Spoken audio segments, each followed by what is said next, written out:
प्रिय श्रोता नमस्कार। कार्यक्रम वेद पाठशाला में आपका हार्दिक स्वागत है। इस कार्यक्रम में हम परमेश्वर के वचन का विस्तार पूर्वक अध्ययन किया करते हैं, जो आपकी आत्मिक उन्नति के लिए लाभदायक सिद्ध होगा। तो लीजिए सुनते हैं आज का ये संदेश। मैं हर समय यहोवा को धन्य कहा करूंगा, उसकी स्तुति निरंतर मेरे मुख से होती रहेगी। मैं यहोवा पर घमंड करूंगा, नम्र लोग यह सुनकर आनंदित होंगे। मेरे साथ यहोवा की बड़ाई करो और आओ हम मिलकर उसके नाम की स्तुति करें। मैं यहोवा के पास गया, तब उसने मेरी सुन ली और मुझे पूरी रीति से निर्भय किया। इस दीन जन ने पुकारा, तब यहोवा ने सुन लिया और उसको उसके सब कष्टों से छुड़ा लिया। परख कर देखो कि यहोवा कैसा भला है। क्या ही धन्य है वह पुरुष जो उसकी शरण लेता है। हे लड़कों, आओ मेरी सुनो, मैं तुमको यहोवा का भय मानना सिखाऊंगा। वह कौन मनुष्य है जो जीवन की इच्छा रखता है और दीर्घ आयु चाहता है, ताकि भलाई देखे। यहोवा की आंखें धर्मियों पर लगी रहती है, यहोवा बुराई करने वालों के विमुख रहता है। यहोवा टूटे मन वालों के समीप रहता है और पीसे हुओं का उद्धार करता है। श्रोता मित्र, ये भजन 34 के वचन हैं।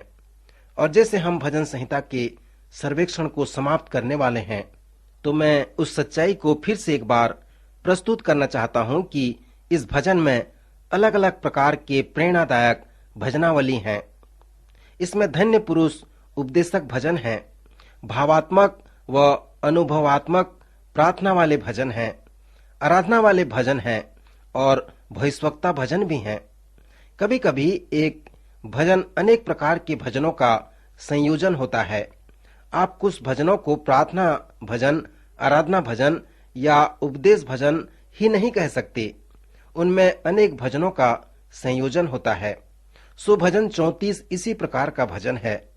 यह भजन कुछ भावात्मक भजन के ऊपर प्रकाश डालता है और हमें ये बताता है कि इस प्रकार के भजन के साथ कैसे कार्यविंत होनी चाहिए। इस भजन में अनेक उपदेश हैं और इस उपदेश का प्रारंभ आराधना के द्वारा होता है। मित्र, जैसे हम इस भजन पर ध्यान करते हैं तो ये हमें ऐतिहासिक परिप्रेक्ष्य के महत्व को बताता है। यह उस समय का भजन है जब दाऊद अबीमेलेक के प्रति अपना आचरण बदल दिया, जिसने उसे निकाल दिया था। श्रोता, यदि आप दाऊद के जीवन से अच्छी तरह से परिचित हैं, तो पहला शमूएल के 21 और 22 अध्याय में से आपको मालूम होगा कि राजा शाऊल के भय से दाऊद कैसे भाग रहा था। दाऊद इस बात को जानने पाया कि शाऊल उसकी हत्या करना चाहता है और इसलिए वह उसके सामने से भागने लगता है। जब दाऊद पलिस्ती राजा की उपस्थिति में जा रहा था, जिसका नाम अहीमेलेक था, तो वह बड़े आंगन व द्वार में होते हुए सैनिकों के साथ जा रहा था। तो सैनिक उसके विषय में कुछ कह रहे थे और दाऊद उसे सुन रहा था। वे कह रहे थे कि क्या ये वही जवान नहीं है जिसके विषय इस्राएल में गीत गाया जाता था कि शाऊल ने हजारों को और दाऊद ने लाखों को मारा है। फिर दाऊद ने इस बात को अपने मन में रखा और गत के राजा आकीश से अत्यंत डर गया।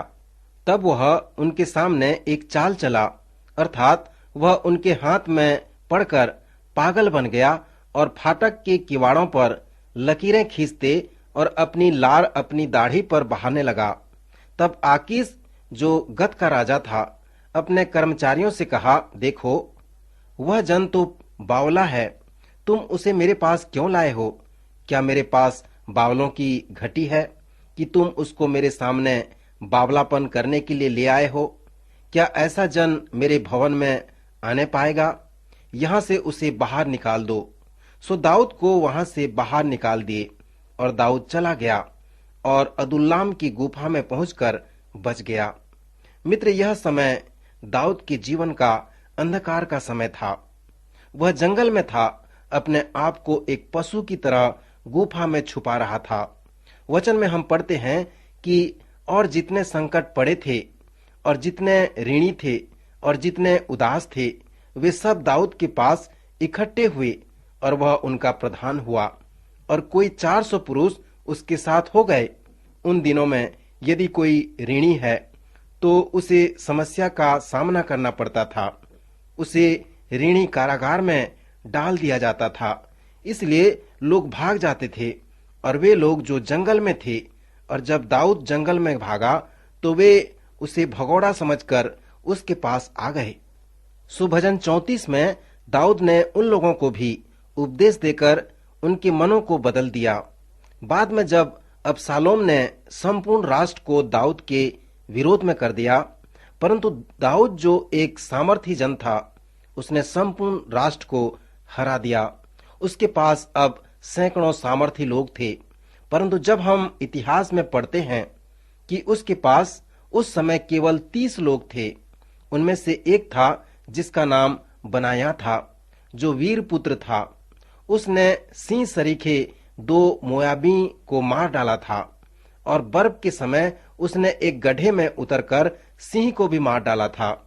मित्र, इन सामर्थी लोगों के साथ दाऊद कहां पर मिला और कैसे ये लोग सामर्थी व्यक्ति बन सके? भजन 34 उन प्रश्नों का उत्तर देता है।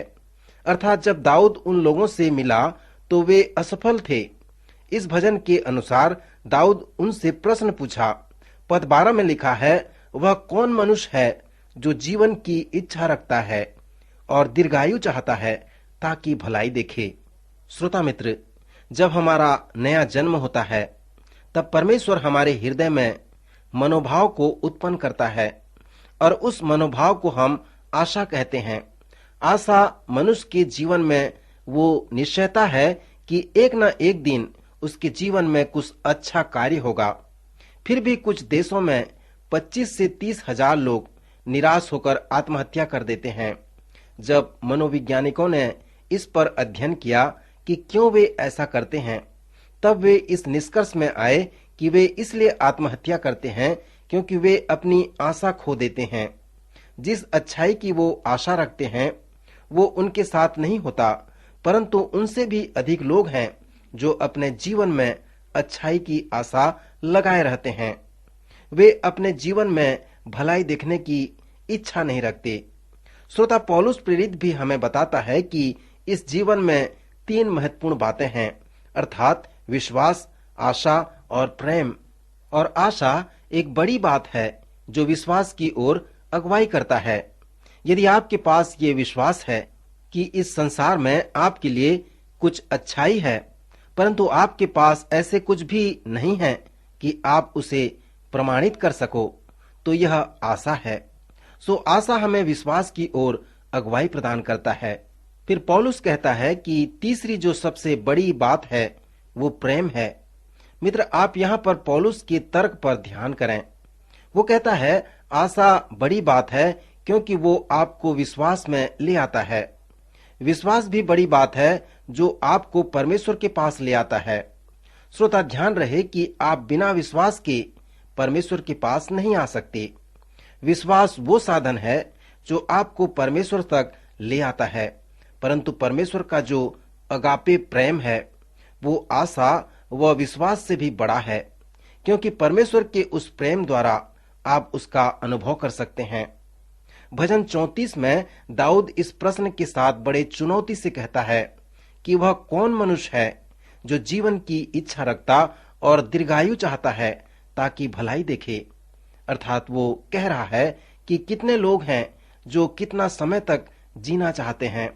आप कितने दिनों तक जीवित रहना चाहते हैं? जब आप किसी से पूछें कि वो कितने लंबे समय तक जीवित रहना चाहता है, तो क्या वह कहेगा कि 20 वर्ष, 2 माह, 3 सप्ताह और 2 दिन? नहीं, वो कभी ऐसा नहीं कहेगा, परंतु वो दीर्घायु जीवन की अपेक्षा करेगा। क्यों? क्योंकि वह कुछ अच्छी वस्तुओं को देखने की आशा रखेगा, और वो इसलिए क्योंकि उसके हृदय में एक दृढ़ विश्वास है कि एक दिन अच्छी बातें उसके जीवन में होगी। सो दाऊद उन भगोड़ों और उन असफल लोगों से कह रहा है कि परख कर देखो कि यहोवा कैसा भला है, क्योंकि यहोवा परमेश्वर ने तुम्हारे मन में आशा को इसीलिए रखा है। परमेश्वर चाहता है कि वह एक दिन आपके जीवन में यह प्रकट करे कि वह भला है, वह आपकी आशा को पूरा करेगा। फिर दाऊद अपने व्यक्तिगत अनुभव को संक्षिप्त में बताते हुए कहता है कि इस दीन जन ने पुकारा, तब यहोवा ने सुन लिया और उसको उसके सब कष्टों से छुड़ा लिया। इसलिए अब तुम भी उस परमेश्वर को परख कर देखो कि वह कैसा भला है। परमेश्वर ने मेरे मन में उस आशा के लिए आया है जिससे मैं उस पर भरोसा रख सकूं कि वह भला परमेश्वर है, और उसने उन्हें चुनौती देते हुए कहा कि वे भी उस पर भरोसा रखें, उसका भय माने, क्योंकि उसके डरवैयों को किसी भली बात की घटी नहीं होती। फिर दाऊद उन्हें एक और बड़ी चुनौती देकर कहता है, मेरे साथ यहोवा की बड़ाई करो और आओ हम सब मिलकर उसके नाम की स्तुति करें। मित्र, यही वो वाचा थी जिसने उन भगोड़ों के और असफल लोगों को सामर्थी जन में परिवर्तित कर दिया। व्यवस्था व इतिहास की पुस्तकों में हमने देखा कि परमेश्वर साधारण लोगों द्वारा असाधारण कार्य किया। ये भगोड़े लोग जो असफल लोग थे, जब वे सामर्थी परमेश्वर से भेंट किए, उसके विषय में जाने, उसका भय माने, तो वे भी सामर्थी हो गए। सो जब कोई परमेश्वर द्वारा सामर्थी व बलवंत होता है या परमेश्वर उसे उपयोग करता है, तब उसे ये कहना है कि हे परमेश्वर, मैं नहीं पर तू है, मैं नहीं किया परंतु तूने किया, और मैं नहीं चाहता था परंतु तू चाहता है। मित्र, यही है वो वाचा जिसे दाऊद ने इन लोगों के साथ बांधी थी कि हम कुछ भी नहीं हैं, हम भगोड़े और असफल लोग हैं, परंतु हम विश्वास करते हैं कि हम कुछ अच्छाई देखने वाले हैं, और उस अच्छाई को हम परमेश्वर से प्राप्त कर सकते हैं यदि हम उसके पास आएं, उस पर भरोसा रखें, तो वह हमें आशीष देगा। सो आइए हम सब मिलकर उसके नाम की स्तुति करें, यहोवा की बड़ाई करें। मित्र, भजन 34 सचमुच में एक महान भजन है जो भावात्मक और असफल लोगों को प्रस्तुत करता है। क्या आप कभी अपने जीवन में असफल हुए हैं? अनेक लोगों को किसी न किसी तरह से असफल होना पड़ता है। कई लोग आर्थिक, नैतिक व आत्मिक रूप से असफल होते हैं, शादी विवाह में असफल होते हैं, माता पिता होने के नाते असफल होते हैं। परंतु आप जब भी असफल होते हैं या इस असफलता का अनुभव करते हैं, तब भजन 34 आपको बताता है कि ऐसे समय में आपको क्या करना है। आप परमेश्वर के पास आएं, परमेश्वर को धन्यवाद दें, उसकी बड़ाई करें, उसकी प्रशंसा करें, क्योंकि लिखा है कि परख कर देखो कि यहोवा कैसा भला है। प्रभु इन वचनों द्वारा आपको आशीष दे, आपकी सहायता करे।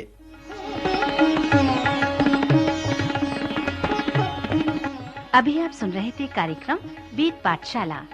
श्रोता, हमें विश्वास है कि इस कार्यक्रम के द्वारा आपको आशीष मिली है। यदि इस कार्यक्रम के विषय में अधिक जानकारी प्राप्त करना चाहते हैं या बाइबल अध्ययन से संबंधित कोई प्रश्न हमसे पूछना चाहते हैं, तो आप हमें इस पते पर लिखें। हमारा पता है कार्यक्रम Ved Pathshala, Vishwavani, post box number 731, Faridabad 7, Haryana. पता एक बार फिर से सुन लीजिए। कार्यक्रम Ved Pathshala, Vishwavani, post box number 731, Faridabad 7, Haryana. तो इसी के साथ आज के कार्यक्रम का समय यहीं पर समाप्त होता है। अगले कार्यक्रम में आपसे फिर भेंट होगी।